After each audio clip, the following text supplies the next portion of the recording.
Dalamnya kasih-Mu Bapa, terlebih dari segalanya. Shalom, selamat kita berjumpa lagi dalam kasih Tuhan Yesus Kristus dalam renungan kebenaran firman Tuhan pada hari ini. Puji Tuhan.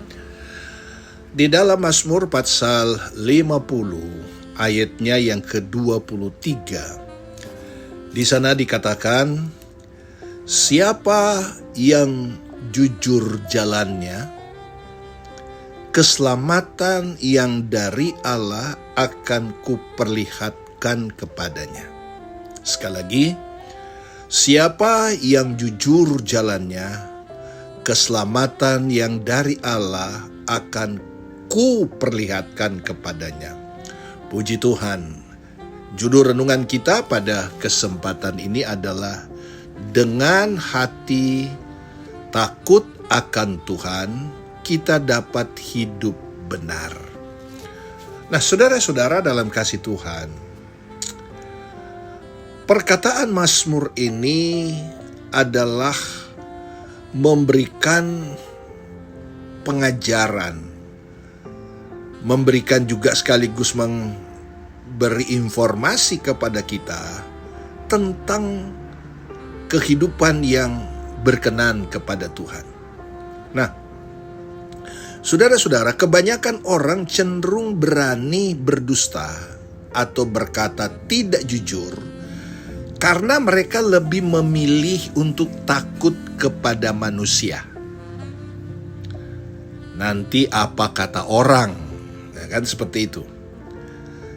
Hanya sekedar menyenangkan hati orang lain daripada takut kepada Tuhan. Ya.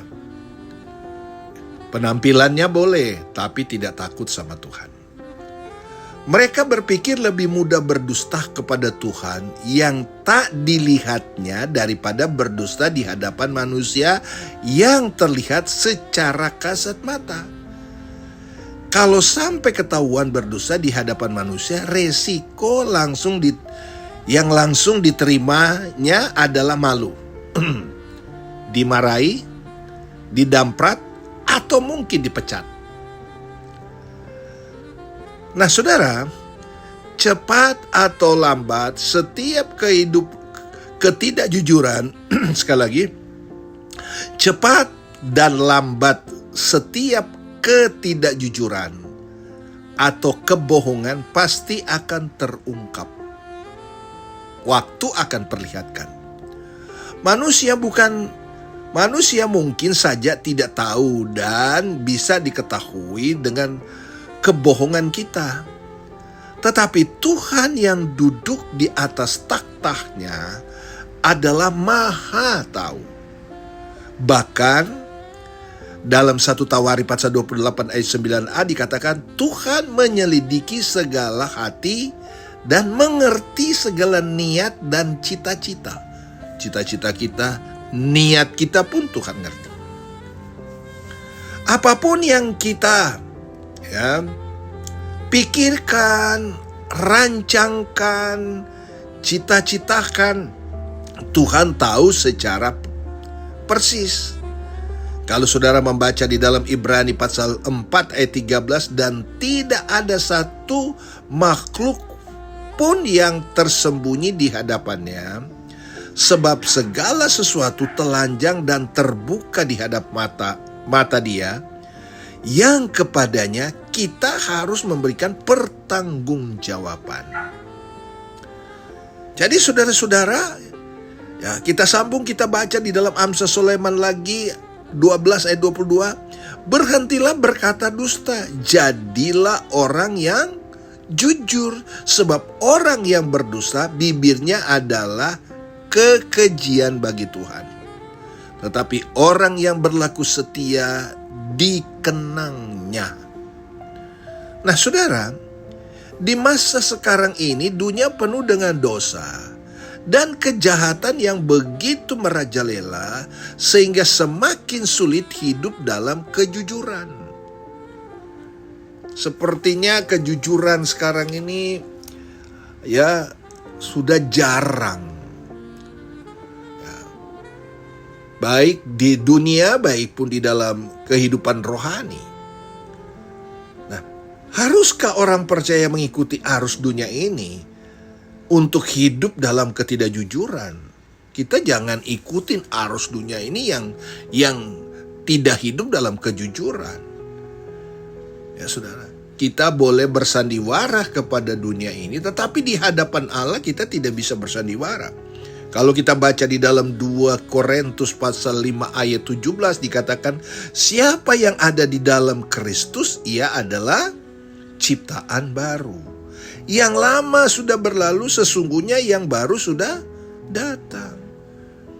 Ya kalau dulu kita belum percaya kepada Tuhan, ya masih belum bertobat, belum berubah, ya sudahlah. Tapi ketika kita sudah ada di dalam Tuhan, kita sudah terlibat dalam pelayanan, kita harus bertumbuh. Ya, jangan sampai saudara-saudara kita mengikuti arus dunia dan kehendak kita manusia sehingga muncul hal-hal yang ketidakjujuran itu. Kita pribadi aja kalau kita punya teman tidak jujur, kita pasti tidak suka. Sama halnya dengan kalau kita tidak jujur juga kepada orang lain tidak suka sama kita. Kalau kita sebagai pekerja tidak jujur sama atasan, tidak jujur dengan pekerjaan kita, maka kita akan kena sanksi. Nah di hadapan Tuhan juga begitu. Ketika kita tidak jujur kepada Tuhan, maka Tuhan tidak tinggal diam. Mungkin tidak seperti di dalam dunia ini langsung dibenci, langsung dikata-katain, langsung tidak mau berteman. Ya. Dan itu adalah hukuman di dunia ini. Ketika kita tidak jujur, nah saudara-saudara dalam kasih Tuhan, orang lain marah sama kita, itu hukuman. Ya. Kalau kita tidak jujur dalam mengelola keuangan, tidak jujur dengan waktu kepada pekerjaan kita, lantas kita kena SP-nya, surat peringatannya. Nah itu hukuman untuk dunia. Dan kalau di dalam Tuhan kita tidak jujur, tidak berlaku sesuatu yang menyenangkan hati Tuhan, bukan berarti Tuhan tidak tahu, Tuhan tahu. Tetapi Tuhan selalu memberikan kesempatan supaya kita berubah. Kadang-kadang ada teguran-teguran Tuhan ingatkan kepada kita. Ya, mungkin kita kena sakit. Mungkin ekonomi kita porak-poranda. Karena ada ketidakjujuran. Nah, Allah izinkan itu terjadi supaya kita memperbaiki. Nah, sementara dunia, kalau kita tidak jujur kepada dunia pasti marah. Atasan kita pasti marah. Rekan kerja kita pasti marah. Itu hukuman di dunia. Tetapi di hadapan Allah itu berkemurahan. Dia kasih kita kesempatan. Nah saudara-saudara, jadi Alkitab berkata, siapa yang ada di dalam Kristus? Seberapa banyak kita yang sedang mendengar, kita ada dalam kita adalah ciptaan baru, yang lama sudah berlalu, sesungguhnya yang baru sudah datang. Nah baru ini, kehidupan baru ini yang harus mendominasi dalam hidup kita. Nah sebagai ciptaan baru di dalam Kristus, kita harus meninggalkan tabiat lama, ya, karakter lama harus kita buang, dan yang ada menurut pimpinan Roh Kudus itu loh. Ya. Hidup menurut kehendak Tuhan berarti harus menjadi orang jujur. Ya. Rugi hidup jujur? Ya. Rugikah kita hidup jujur? Daud menulis di dalam Mazmur 140 ayat 14, orang-orang benar akan memuji namanya. Orang-orang yang jujur akan diam di hadapanmu. Nah, saudara-saudara, berhenti dari kebiasaan dusta, ya. Tidak mudah, ya. Berhenti dari kebiasaan dusta itu tidak mudah, tetapi dengan pertolongan Roh Kudus, kita pasti bisa terlepas dari dusta asal kemauan dan tekad yang kuat untuk kita memperbaiki diri kita. Ya.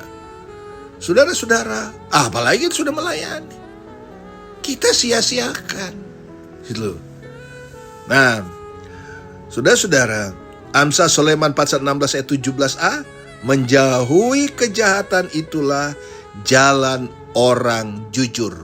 Menjauhi kejahatan itulah orang jujur.